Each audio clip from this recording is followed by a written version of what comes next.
হয়। এই দুঃখ, কষ্ট, বিপদ আমাদের কোমরকে সোজা করে, আমাদের পায়ের মাটিকে শক্ত করে। চিল্লায় বলেন ঠিক কিনা? প্রতিকূল পরিবেশে কিভাবে বাঁচতে হয় এই দুঃখ কষ্ট আমাদেরকে শিখায়। এজন্য মুমিন বান্দার বৈশিষ্ট্য হচ্ছে দুঃখ কষ্ট বেদনা জ্বালা এগুলোতে সে আপসেট হয় না, সে হাল ছেড়ে দেয় না, সে ভরসা রাখে একজনের উপর। চিল্লায় বলতে হবে তিনি কে?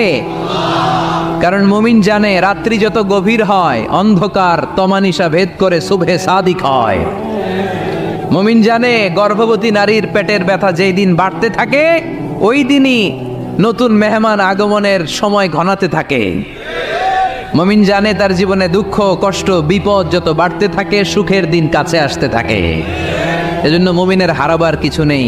ইন্না মাআল উসরি ইউসরা, ইন্না মাআল উসরি ইউসরা। নবী হে, কষ্টের পরেই আছে আনন্দ, দুঃখের পরে